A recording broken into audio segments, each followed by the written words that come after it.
Hello everyone, this is Paul Sykes. I'm going to do a box opening for DNModels of the new Meng Israeli main battle tank, the Merkava Mk.3D Late LIC. This was not due to turn up until next Monday, but I got up from work today and it was waiting for me, which was a very nice surprise. And it's her birthday tomorrow, so they must have done. Anyway, let's get on with the review. This is the second Merkava 3D that Meng have released, and a lot of people were moaning about this, saying, it's the same tank. It's not. There's a lot of differences in this, and they've put some very nice things in. You're going to be very surprised with this. Anyway, this on the front, very nice picture. And it's in a Desert Eagles Productions have been helping with the, well, Michael Mass has helped them with all the details. And obviously lots of pictures and information. And we get on the side a colour plate, and this one is of the 2nd Wolves Company, the Storm Battalion of the 188 Barak Lightning Brigade. A very famous tank brigade in the Israeli army. And here we have some information on the tank and some kit info. And then we have these little black squares you get on a lot of products now. And I think if you zap them with your phone or scan them, you get additional information.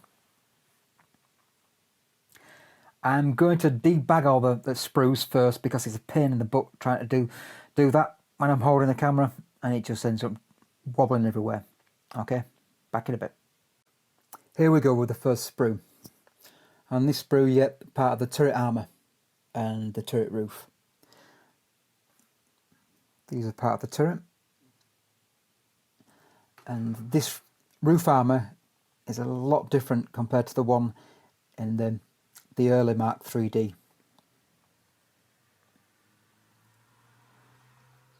They will be easier to add the non-slip for as well. And these are the side panels, the armour panels. And the difference with these is there's no step. And the earlier, in the Mk.3D, the early one that they did, there was a step there. And this part here is a lot different as well. I will show you a turret of the earlier turret, and you'll be able to see how different they are. Really nice detail there.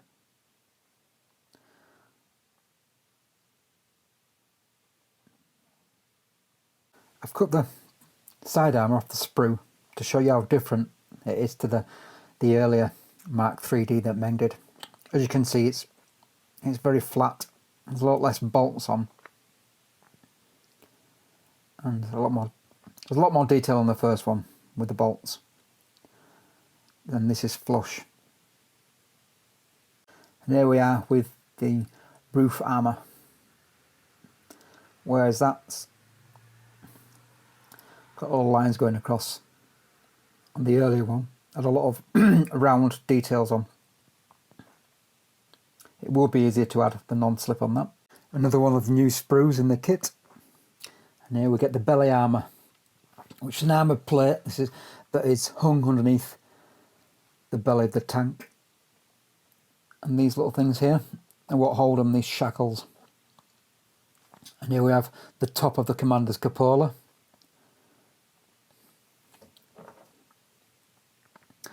And these 2, 3, they're covers that go over the grills to stop incendiary devices being thrown in.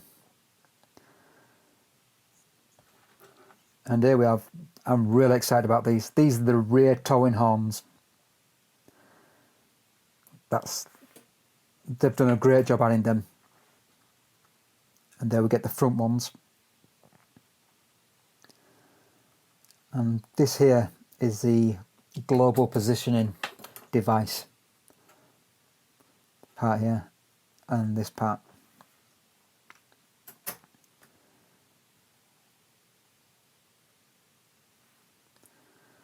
And some nice towing shackles there. And these little pieces, they're for the periscopes when they use the commander's doghouse, mini doghouse, they put these in, and they're like so if they get shot, they're anti-sniper proof basically, to stop snipers shooting the glass. Here with the sprue with the side skirts. And another interesting addition that they've given, which is, there was no information about this when they first said they were going to release this, is this is the back door. On the Merkava 3 they have a split back door. And this is a sniper port. When the Intifada was on and they went into the towns, they'd sit a guy in the back of the door with a rifle, and if anybody were coming to throw cocktails, well, you know what happens.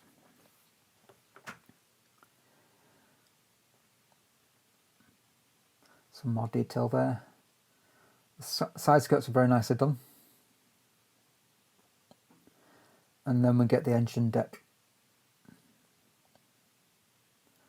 And then the top of the rear fuel cells.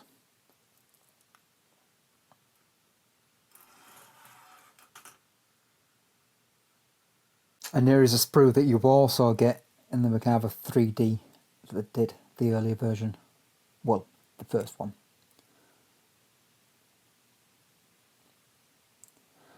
This here is part of the mortar, the under armour mortar. We've got some tracks. They go on the side of the vehicle.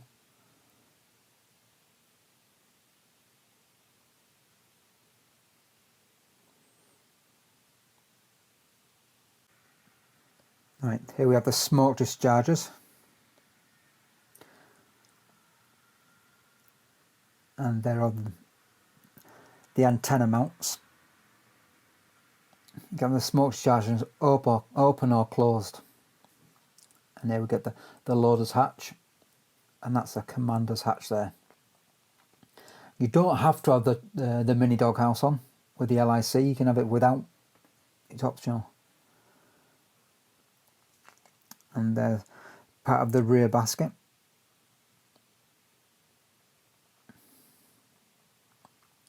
And they're the attachment points for the smoke dischargers. And this is really nice detail how Meng have done this. That's the bottom of the basket.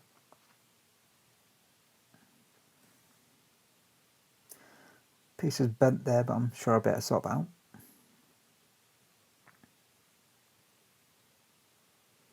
Some grab handles. And I think this is part of the commander's sight.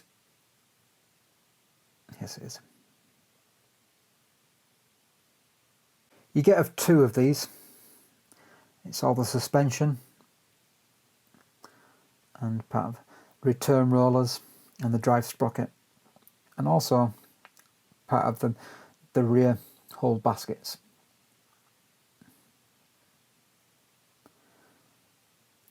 They're the side skirt hangers and the suspensions. The swing arm, I don't think the torsion bar, I think that they swing down and they come to a bump stop. I don't think they use the torsion bar type suspension. I could be wrong though. This one has got the machine guns on and the 120mm cannon. You've got to be very careful when you're putting this together. It's not an easy part. Meng could have made it a little bit simpler to put together. That's the base of the gun. And here we get some FM mags, which are very similar to the GPMG. And there we get the venerable 50 cal. Some ammo boxes.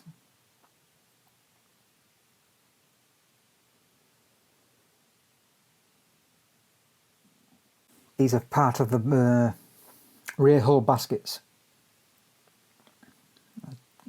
Travel lock for the gun. Another side skirt holder. And these two pieces here are part of the rear baskets again. You get two types of driver's hatch. Shovel.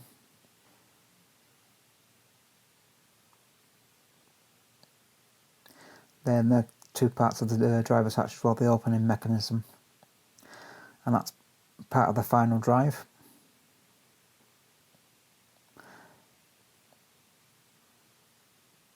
Here we have the wheels and the springs for the suspension. You get a choice with wheels. You get the steel one and the ones with the rubber rimmed, and you get the foam inserts which they put in to stop the build up of mud usually when it's in winter.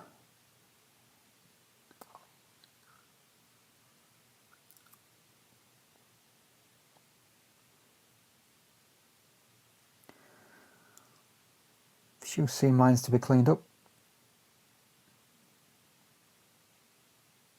Here we are with the turret. The bottom part, which is different to the other Meng one, and the top, which is the same as the early one. Nice detail.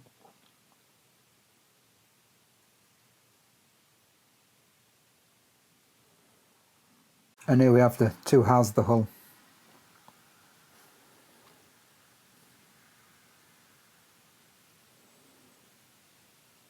The detail's really nice. Although I do tend to buy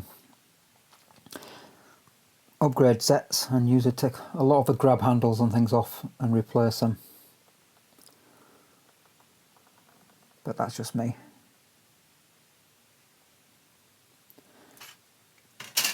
And there we have the lower hull.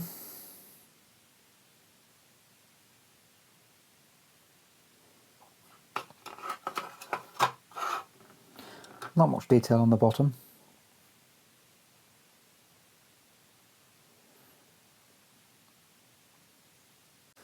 Here are a few of the pieces that I'm not going to take out of the bags because they'll either get scratched or broke. We have some photo etch. There are all the vent covers. Nice, you even get some for the lights. Very nice addition. And then we get the clear glass. That part's for the commander's cupola, the doghouse. Transfers, decals, whichever you want to call them. And it's the ball and chain. I think they've done a really nice job of this. I tend to use the actual real ball and chain. But I think with the bars at the back, they've done a really good job. It's a pity they didn't do their D9 doors, or they've not done a bar armour set for that, because that would be rather nice. There we have the track, link and length, and the polycaps for the wheels. And we also get a piece of string for the tow ropes. And now we come on to the instructions.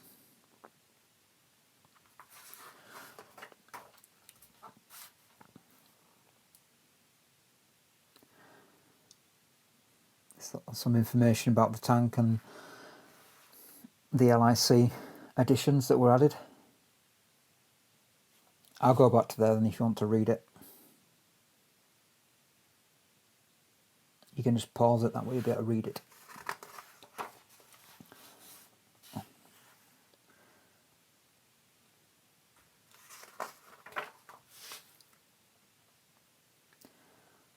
The wheels, the all steel type and the rubber type. And this is the foam part that you can, it's optional whether you put it or not. A good idea is to put some in some and leave some out of the others. Drive sprocket and idler wheel. There's your final drive.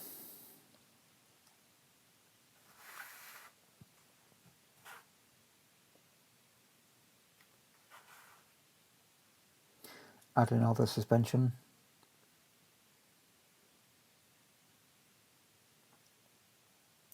You have to be very careful when you come to do the suspension, depending on which wheels you want to put on, because obviously rubber ones will be raise the tank up slightly. So just take your time with that, especially if you want to do different ones. You know, have rubber and all metal mixed in. Just take your time. It's easy to make a mistake with it. I did it on the first one. And there we are with a viewing port in the back of the rear door.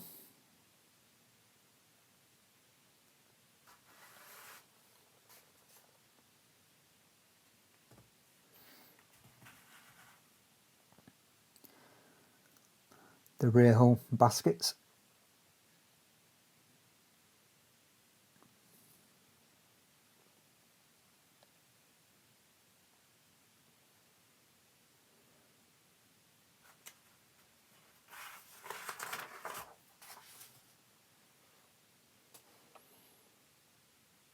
The attachment of the belly armour and the towing horns.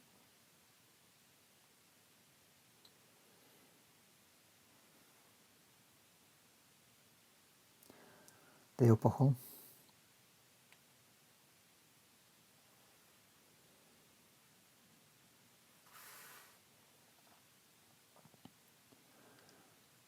That's the armoured engine deck and the front part of the deck. Again, with this you've got to be very careful when adding the deck. Just take your time, dry fit. When I first did it, it's very easy to get it wrong. Just be patient. They've done the plastic very, very thin to get the detail and to get the extra added detail on it, so you've got to be very, very careful. I like this with you actually get the grills for the lights as well. Really nice addition.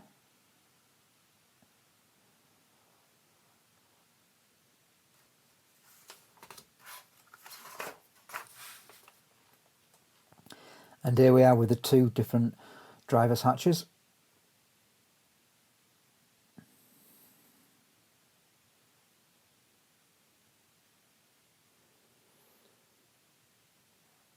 The lights assemblies with the mudguards. They're the rear ones.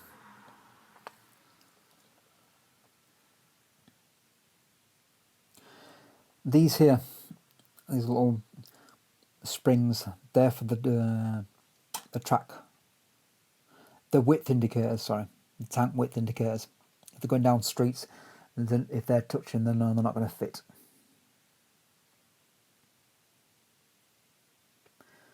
Assembly of the track, 106 links each side.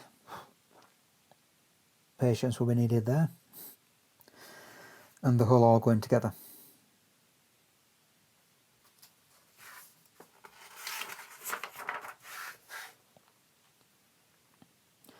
And here we are adding the screens and the covers over the vents.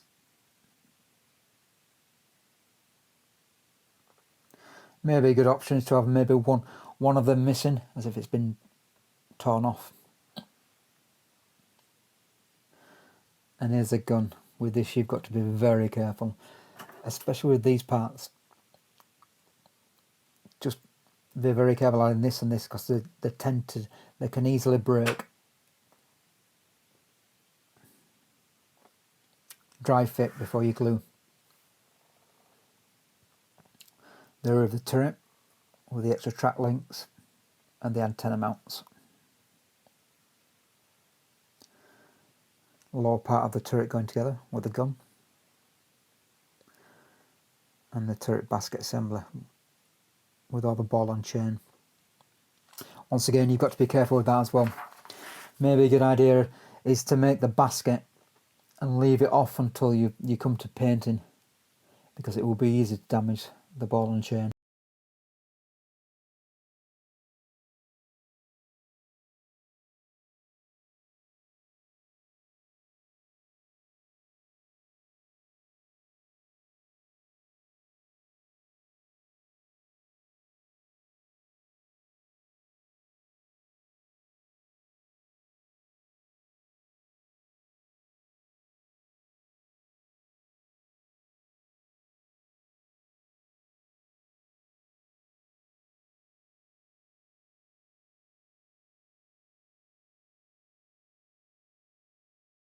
feels and looks a lot more beastier, especially with the turret compared to the early one, just with the way the side armour is.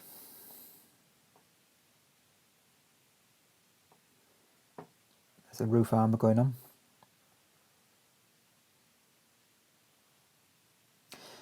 And here's what I was mentioning earlier about the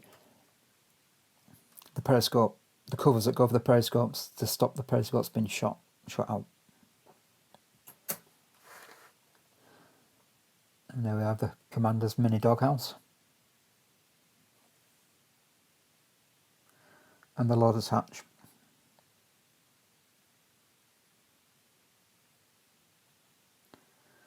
Everything going onto the turret now.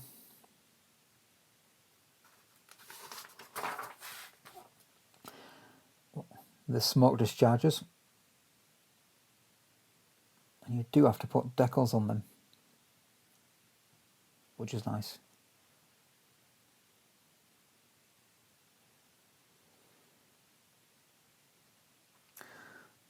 The commander's sight and his panoramic sight.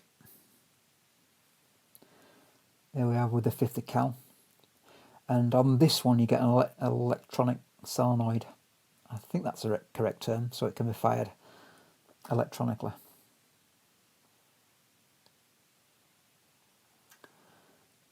And where we are with the screens, covering the sights. Installing the smoke grenades, launchers and the 50 cal.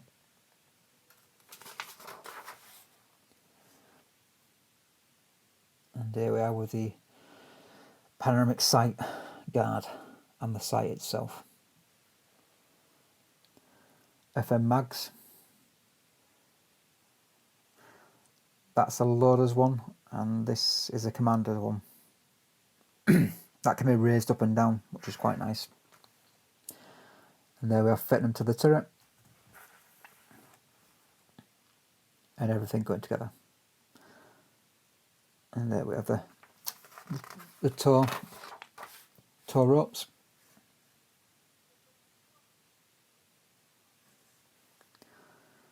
And the last page you get an overall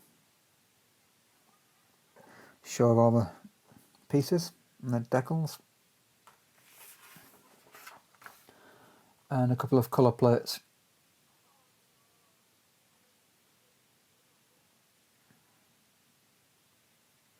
And then we have a colour guide.